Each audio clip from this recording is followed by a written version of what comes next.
Hi guys, this is Mrs. Hain. I'm going to be reading your 8th grade science exam for the second semester to you today. A couple of things before we get started. Make sure you put your name at the top of the paper. And remember that you can hit pause at any time if I'm going too fast or if you need time in between questions to think about your answer. As well, if you need to go back and listen to an answer, make sure you do that. Number 1. This layer of the Earth has convection currents. Inner core, outer core, mantle, or crust. Number 2, this layer of the Earth is the densest layer. Inner core, outer core, mantle, or crust.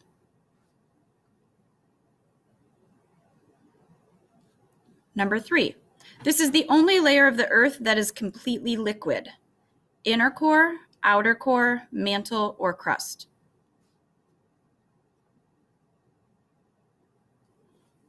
Number 4, this layer of the Earth contains the asthenosphere, the inner core, the outer core, the mantle, or the crust.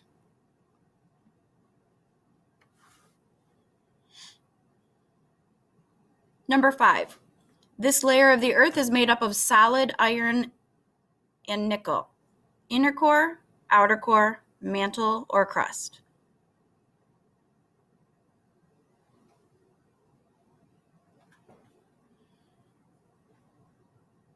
Number 6, this is the layer of the Earth where the Earth's magnetic field is generated. Inner core, outer core, mantle, or crust.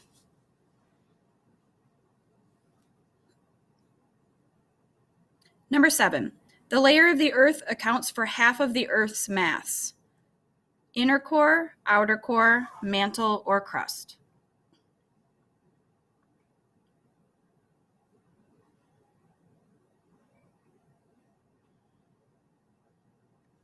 For the next section, it's about plate tectonics. Number 1 through 7, you have to fill in the blank. Number 1, the type of crust under the continent is called blank. It is made mostly of the rock called what?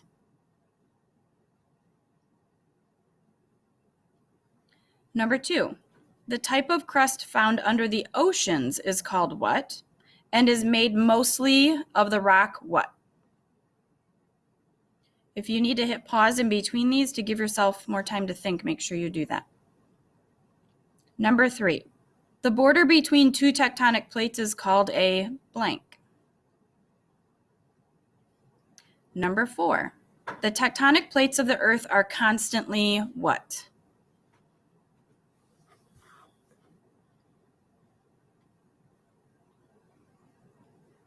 Number 5, a convergent boundary is when the plates are doing what?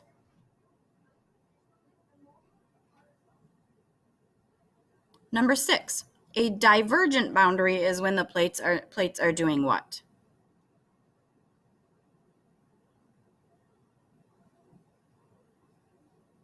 Number 7, a transform boundary is when the plates are doing what?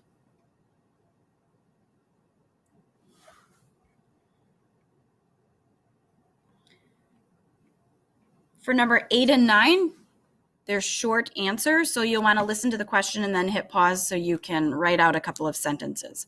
Number 8, why are the Himalayan mountains getting taller? So you might start your answer with the Himalayan mountains are getting taller because. Number 9, if new ocean floor is forming, why isn't Earth getting larger? So you might start your answer sounding something like, the Earth isn't getting larger because. So again, if you need to hit pause in between these, make sure you're doing that. Number 10, you are given a claim and you have to write down your evidence and reasoning. Number 10, the claim is this: large pieces of the Earth's crust have shifted from one place to another over millions of years.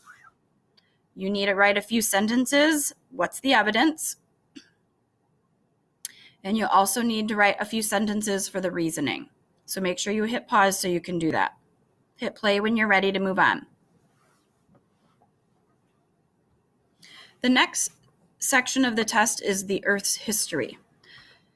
So for number 1, in a laboratory, you produce a quantity of the radioactive isotope thorium-234. Over the course of several weeks, the unstable isotope decays, and you measure the amount of thorium-234 remaining in the sample. You obtain the following data: the number of days elapsed on the left, and the grams of thorium remaining on the right. You're going to use the data in the table above to determine the half-life of thorium-234. You're going to explain your answer, and then you're going to answer a couple of questions. So make sure you hit pause in between them. Number 2, the half-life of carbon-14 is about 6,000 years. Determine the amount of C14 that would remain after 12,000 years if there was originally a sample of 20 grams.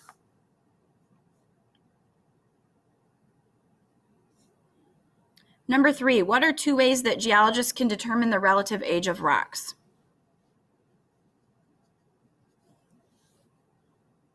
Number 4, what are 2 ways that geologists can determine the absolute age of rocks?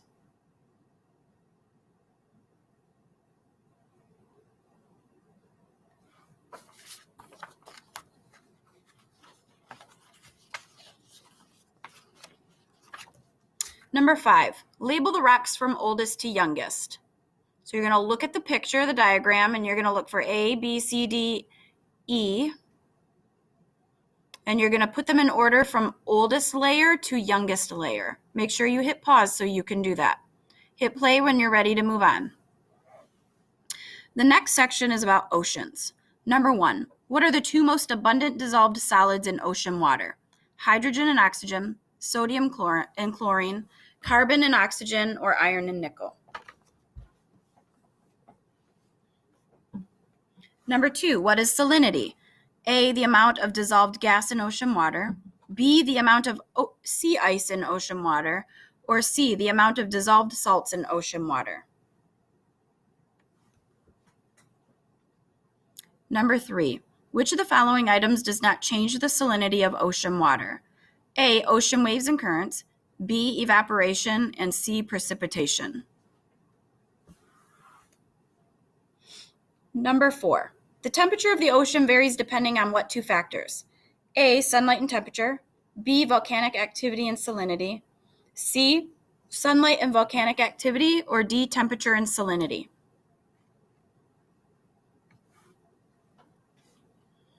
Number 5, what is a thermocline? A, the area in the ocean where the temperature rises very fast. B, the area in the ocean where the density rises very fast. C, the area in the ocean where the temperature drops very fast. Or D, the area in the ocean where the density drops very fast. Number 6, if you were to add more salt to ocean water, what would happen to the density? A, stay the same, B, increase, or C, decrease.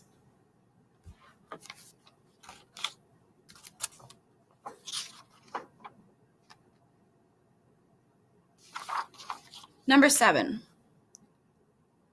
if the temperature of the ocean water was to increase, what would happen to the density? A, increase, B, stay the same, or C, decrease.